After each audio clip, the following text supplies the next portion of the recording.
I thought our interesting next stop could be connected to the film The Most Beautiful Country in the World, which is the last feature film that Želimir did, and it was held here in Vienna. So I thought it would be nice if maybe you can share a little bit with the audience how come that you made this film here, and also introduce it a bit.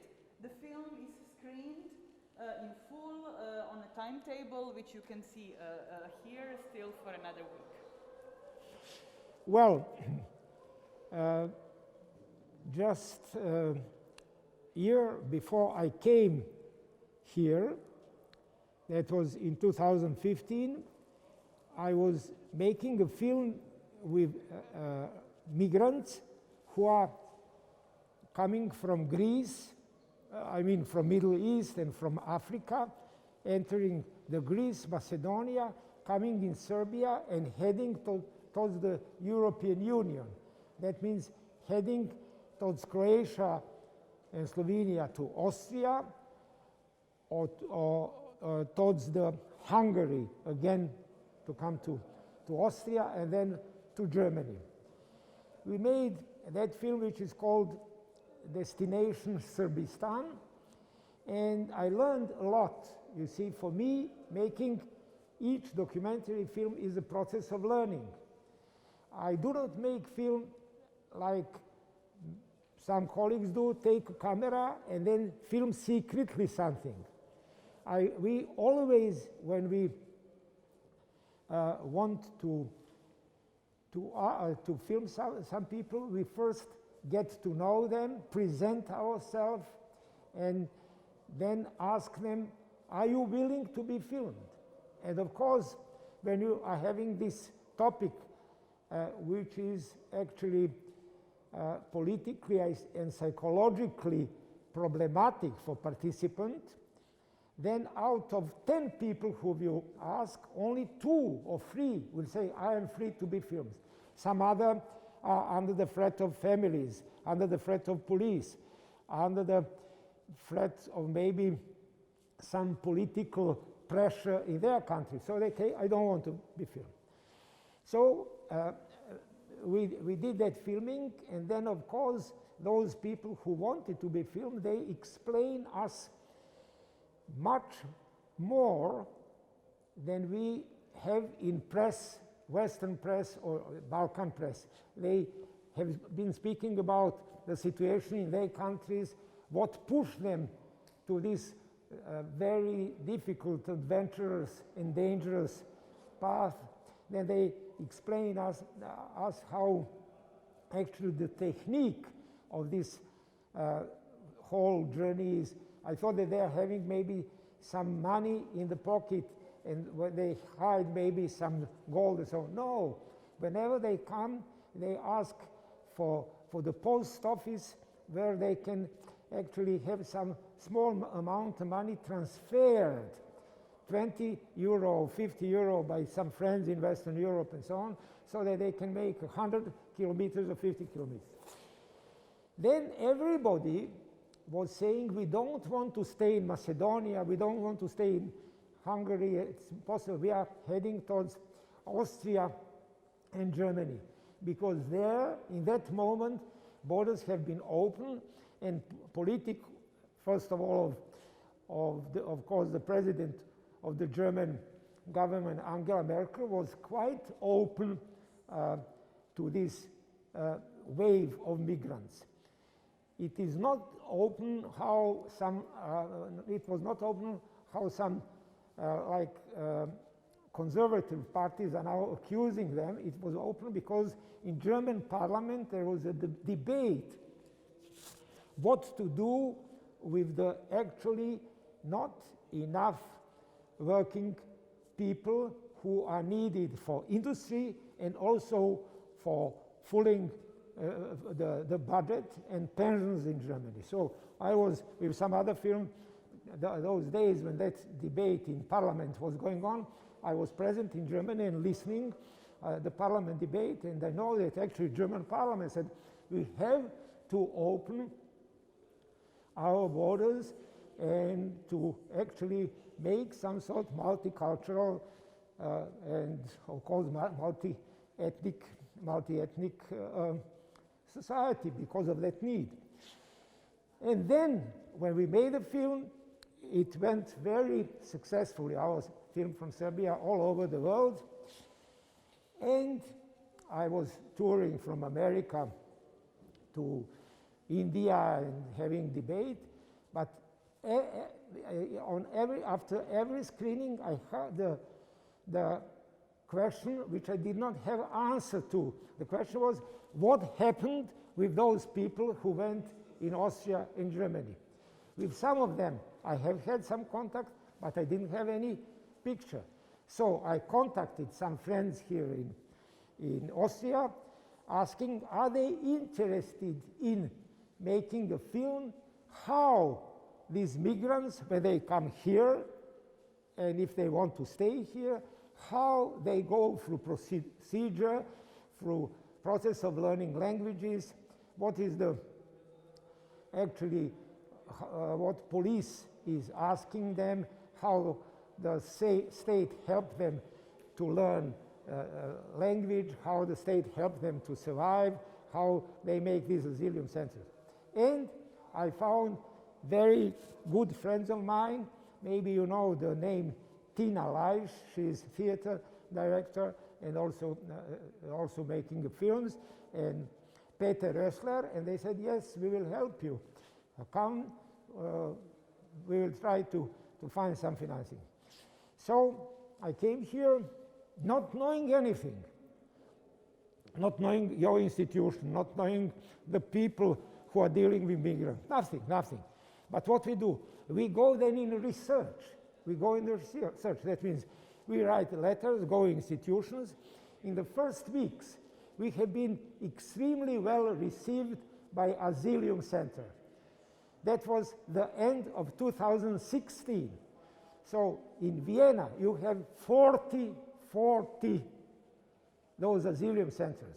Some, you know, like old dormitories, maybe some old hotels, some barracks and so on. And I was astonished how Austrian state, we did not go to Germany, we have been here and in surrounding, how Austrian state is well organized in at least helping those poor people, then checking who of them really comes because of some real need, who is not coming to do criminal things and so on, who of them want to improve their skills. So if someone is like a hairdresser, then he will be sent by these your like official representatives in some hairdresser saloon where the state will pay the owner to teach the men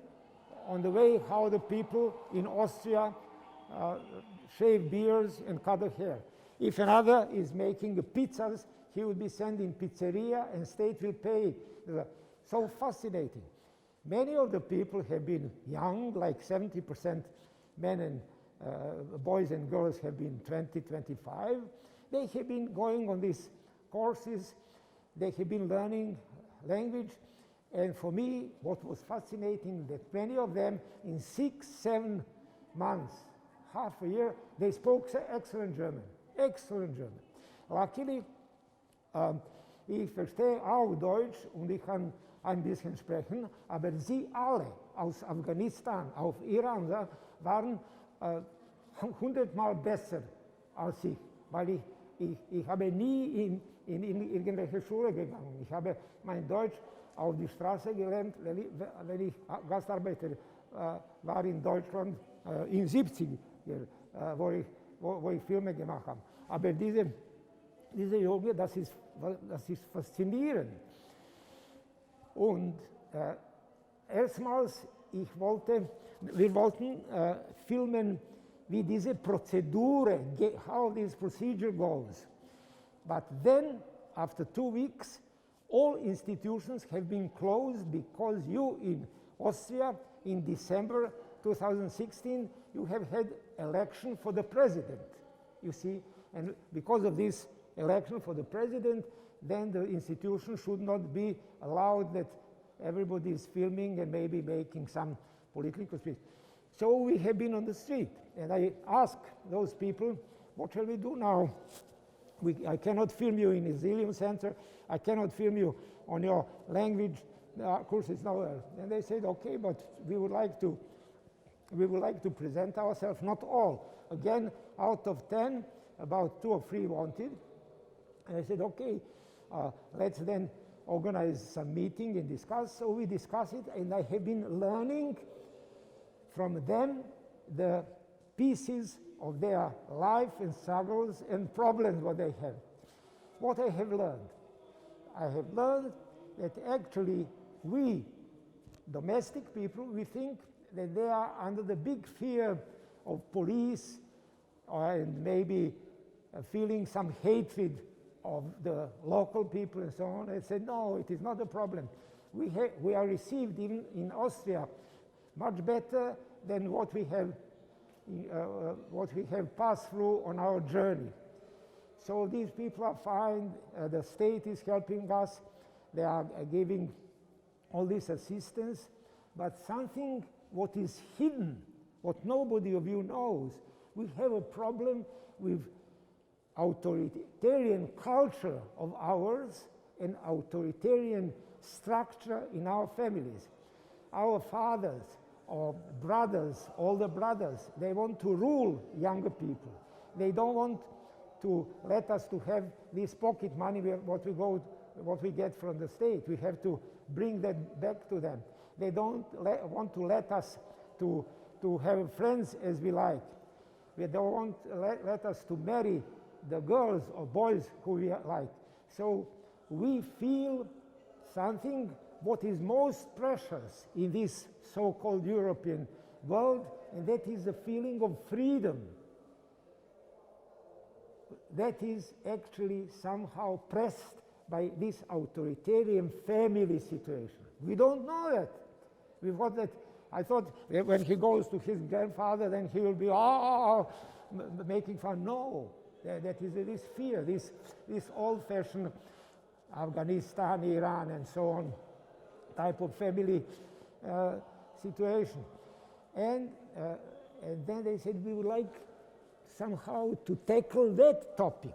I said, okay, tell me the story, and then we will film some of the story. And they said to me, I had in front of me like double as you are here. I said, tell me the story, and I will choose. I will say, this girl, she will play a bridegroom. This boy, he will play the man who wants to marry her. They say, no, it's impossible, because we will have a conflict in the family. She said, I only can take mainly the story of this girl, and then not under my name, but I will have a role. For instance, your name is Aisha, and her name is Khatija, whatever. So in the film has to stay in the role of Khatija, Aisha, Abadi, you understand? So they wanted this. And I was afraid. I said, but look, if you are now want this form of film, it is actually semi-fiction film, and you are actor. And I was afraid, would they be able to memorize the lines and everything? Because with my assistants, we have been writing what we have been learning. And then when we start filming, we have been amazed how the people from these eastern countries, I mean from European like perspective, from, for instance, Syria, from Iraq, from Afghanistan, from Iran, how they have developed, because of their culture, tremendous, powerful verbal memory. I think because maybe a lot of stories from the history, or maybe from the family background, is all the time told at home. So they have been the best actors I have ever had. They will just listen the lines, the other will listen to the lines. They will memorize it, you see. And in front of the cameraman, a very experienced one from Austria, and I we have been, like we say, we have the better actors than, you know, theater actors in Europe. So we made a film with them, and they have been extremely, I would say, proud, and then they have been also easygoing because they did not expose their own story, so it went as a semi-fiction film. So we made that film which we called the most beautiful country in the world. Everybody thinks that we wanted to describe Austria, but no, we want to describe the fact that each man, maybe from the planet, he thinks that the most beautiful country in the world is his own country.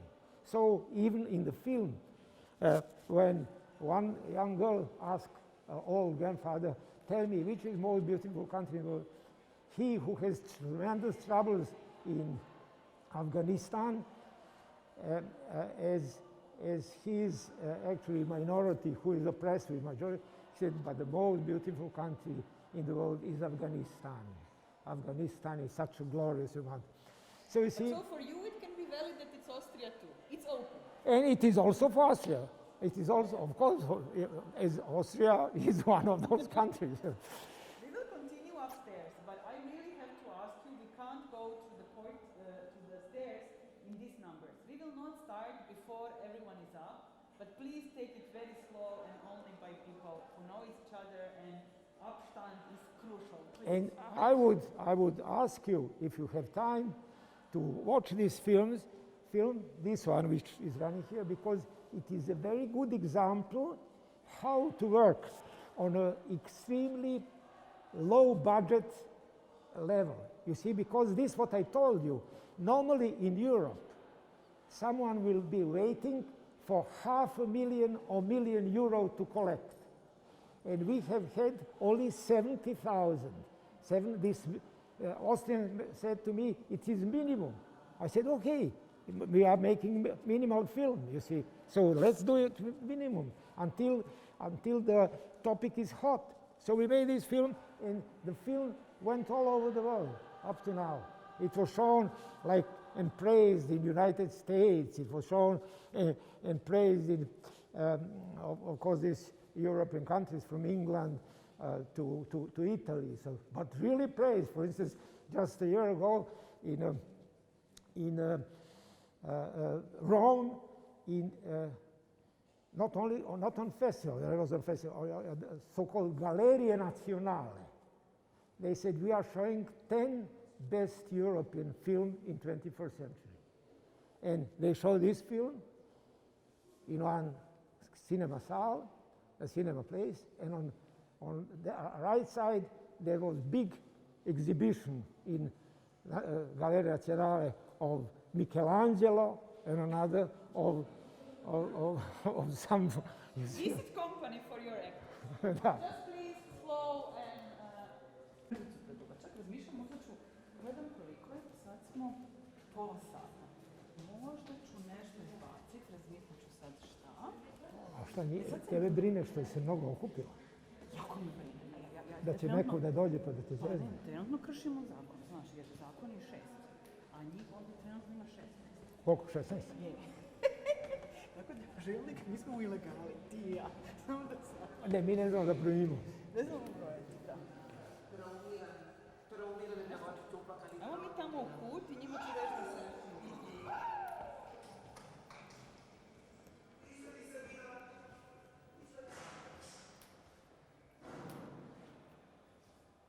Ajmo mi skroz u kut ti i ja, a njima ću reći da tako ovdje negdje odu i da neki odu tamo.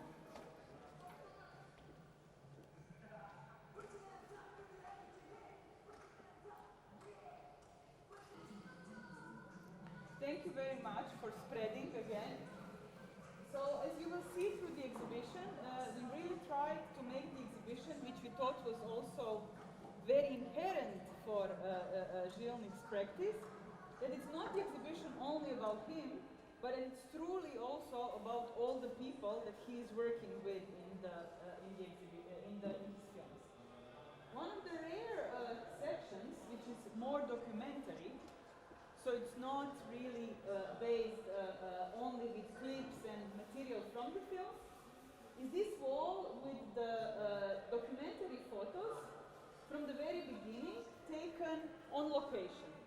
What was very interesting for us is how you're looking, in fact, of 50 years of filmmaking, and I always had the sense that somehow the situation is always very intimate. I saw one crane, that was basically it, what I saw of kind of, what you would imagine of kind of film production circumstances. So I thought maybe it would be nice, Želimir, if you can tell us a little bit, how do you feel when you see these photos in terms of, did your process with working with people during filming change, and also a little bit about these production circumstances? You already started this a little bit when you said that you decided to make the film, although you had a limited resources even here in Vienna. Well, maybe you can go here. a good fact is that you are not filmmakers, because filmmakers, they absolutely, when they talk to me, I feel that they have a right to say that this method, for instance, what I am using, does not suit somebody. I have a lot of very talented and excellent colleagues, and also very, I would say, morally solid people who they like different approach.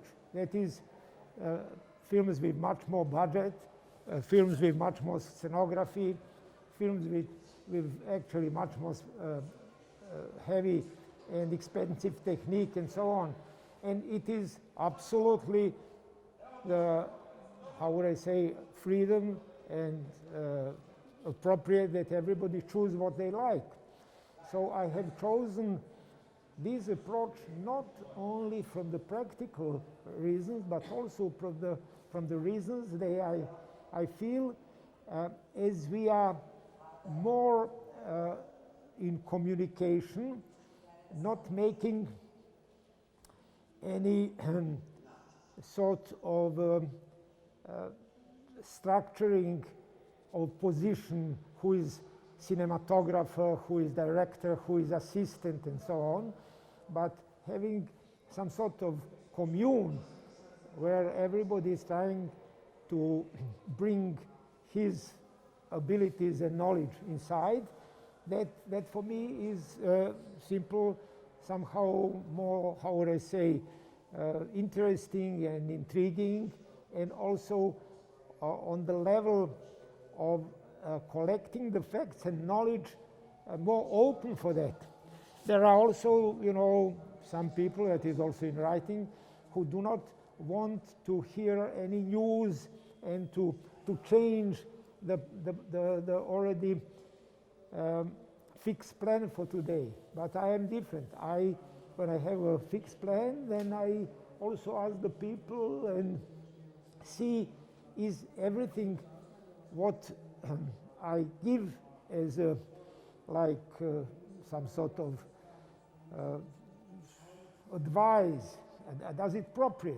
You see, I see if I say to someone, run quickly and stop here, and if he starts heavily breathing, I see he has a difficulty. I said, okay, you don't have to run, you just calm, and I said to this person, then you be more excited, and this sort of thing. So when I see all those pictures or photographs, of course, I don't have anything else but very, very friendly, actually, sort of feelings about some so interesting and talented people I was working with, some people who have in many situations have surprised me so much. And sometimes in this type of communication, what I say, you come to I would say, fascinating new like encounter. Just to tell you something, here you have one African student who was among many African and Asian students who have been studying in socialistic Yugoslavia. As our country was having a very good relationship with new liberated countries from colonialism in Africa and Asia, then many people, thousands of them, came to study in Yugoslavia. And they have been very well received. And they have been also, when they come back to their countries, they have been running some of office or maybe some of companies. So our economic ties and communication with those countries was very tight. That was in the time of this country of Yugoslavia was sort of strong and was viewed as somehow a normal and even important country. But in 89 and 90, where the hatred was somehow created, unfortunately, by political parties and leaders who transferred from socialistic ideology to ethnic and nationalistic rhetoric. One of the vivid effects of this shift was the fact that on the street our friends, students, have been mocked, have been attacked, and have been chased.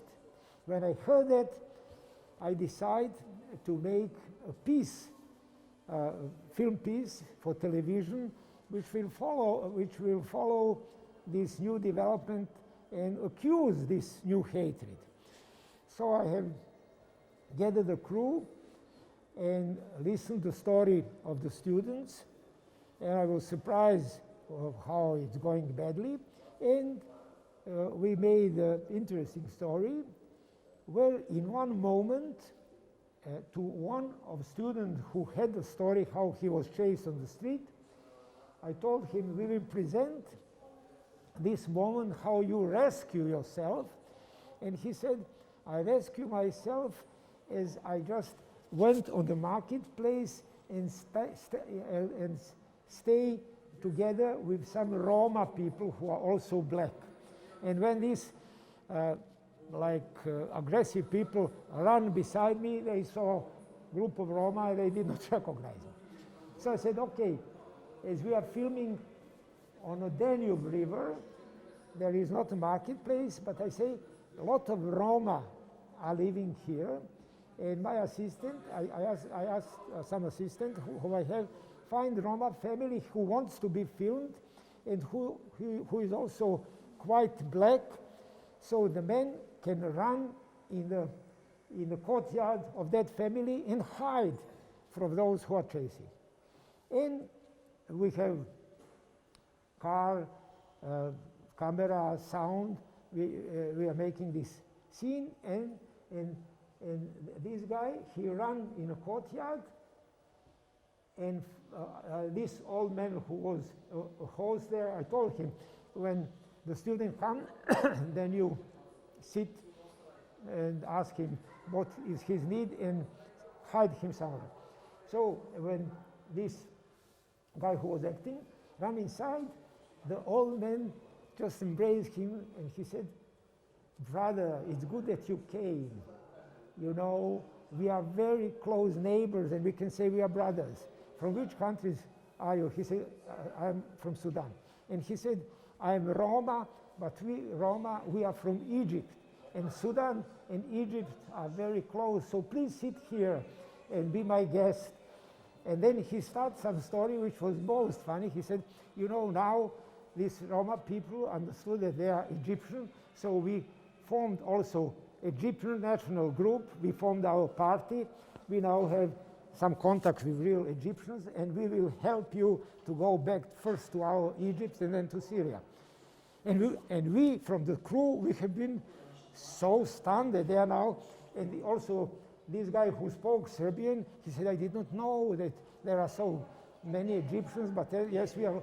So they made a very good dialogue. And when we saw it, I said, let us leave that in the film, as it was so good. And the film was put on television after 2 or 3 weeks, and I got a call from Macedonia, that is on the southern Serbia, and one guy said, Mr. Žilnik, I have seen your film on television. I also Egyptian. I am the president of Egyptian group, and we will take you as honorary member because you are first who have promoted our party.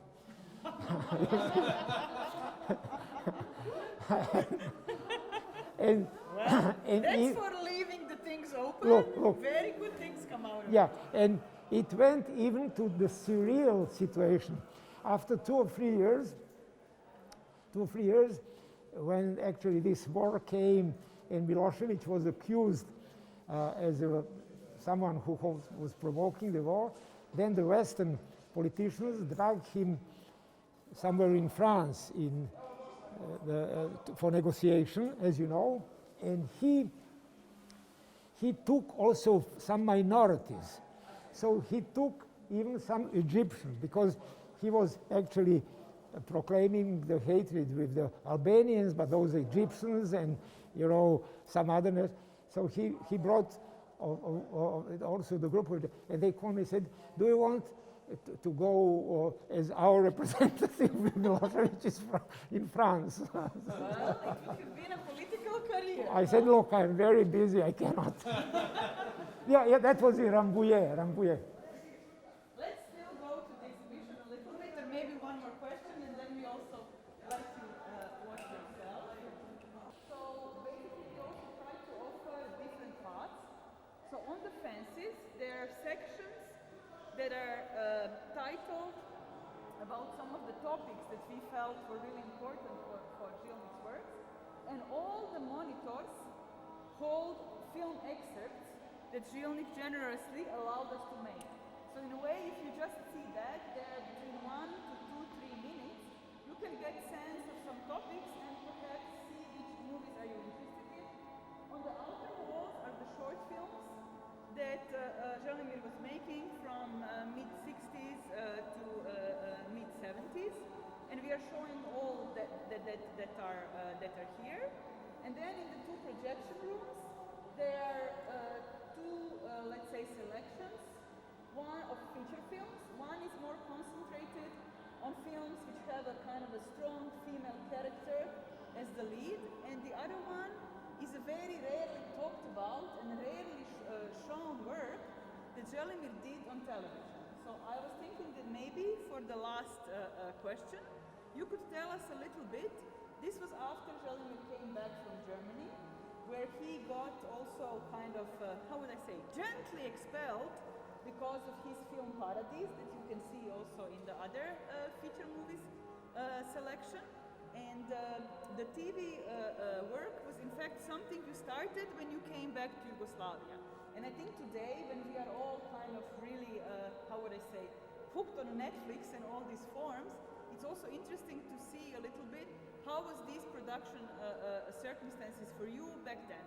Yeah, well, for you people who are interested in the research of political and social, like effect or maybe feedback of the films, I suggest you to also include films who are made with the help of German television and Austrian television in late 60s, 70s, and 80s. While I was in Yugoslavia, first my 3-4 years of making films, we filmmakers did not have any contact with television. We thought television, that is just news, nothing, and that is maybe not so, I mean, free media. But when I came in Germany, I of course contacted the people of my generation, so that it is this generation of junge deutsche Film, Herzog, Fassbinder, Alexander Kluge, Ulla Stockel, Edgar Reitz. They are of my generation, so I was with them always participating in short film, documentary film festival in Oberhausen. So when I came in Germany, because I could not continue working, I was just friends with them, seeing what they do, and everybody of them say, look, television is the strongest producer company and the strongest distributor. Why don't you try something with television? So I also made 7 documentary films in Germany, always with some help of television. But then when I came back, I first actually knocked on the door of television, and it was interesting. I don't know how it is today. Television has a lot of department. There is a news department. There is advertising department. There is department following just industry, whatever. But there is a department for tourism. But there is also a cultural department where they take care of heritage and everything. And there is also there was a department for producing like new films which are actually mostly observing the social, ethnic situation, and working people also. So then I could make in these 10 years for various television stations in Yugoslavia something what I never had expected.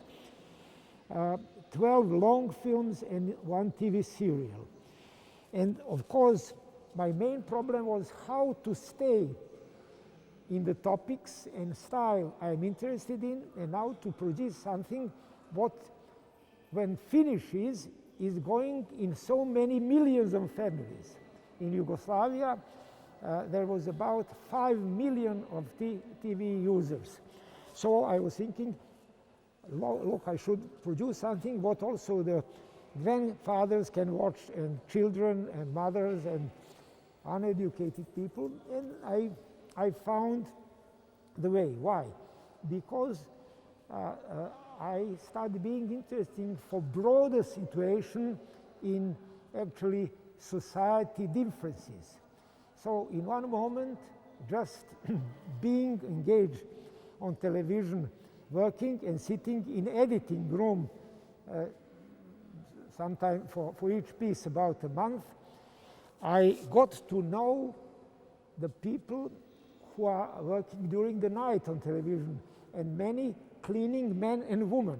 So each television station is about 50 of those people who are cleaning toilets, cleaning the floor, the windows, and so on. I understood how they are fine people, but they are, during the working hours, they are completely, out of the focus. And then I was talking to them, and I said, what do you mean? What do you think if I propose 1 TV serial on Novi Sad television, which I will dedicate to you and to other cleaning women? And I will choose some of the participants that you, if you want to act. Because I have heard tremendous stories. Those cleaning women and people, they know the most fact from background of the companies, because they know who is dirty, they know who stinks, they know who is stealing the papers, they know who is stealing toilet paper. So there's and they told me, but look, you must know, as our system has these working councils.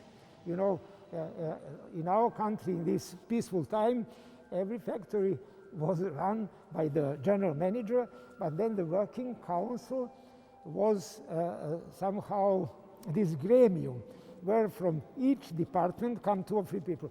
And they said, we have in working council 4 our cleaning people, because they are very good. We will all vote for you. So very quickly, I got a decision that I can make the TV serial, and that was a great success actually. Well, one in all Yugoslavia, one of the TV serial which was most viewed, and for me it was the greatest joy to make the things. So you see, you come to all those things. So what have been my topics? For instance, I started with these working people who are somehow out of the stage. I went in some tunnels in the mountains where the machines and people are making tunnel to bring the water up to the hill and form the lake, which will then during the night turn that water to hydro plant to make more electricity, because during the night the electricity is mostly needed. So you see, there are like 100 people completely left in the mountains to support themselves. I then made another one on the same river down with the people who have been running drafts, drafts with this big timber, and then they make. So that is most important for building any city. You see all those ceilings, which are not of beton, that is made of timber. Then I made, for instance, a very strong piece with the textile women workers. Again, textile factories in this old time, that was so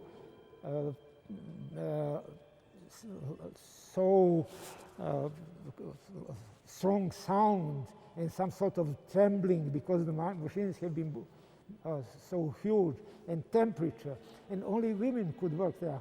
The men have been running away of that. So this sort of, and then from the moment, just when I came out of Germany, I was proclaimed like someone who is very dangerous and problematic guy. But after these 2 or 3 pieces, which went to the 5 million people, then at once, you see, you got the possibility that you are invited to another television. But as you are not filmmakers, I should not speak about that side of things. But when you watch actually what we could make on television, even in Yugoslavia, and then especially in England, and especially in Germany, and then especially in Italy, what we could make on television, we will be surprised how the spectrum of topics and of destinies and of styles is stronger and lasts longer than what was done in commercial cinematography.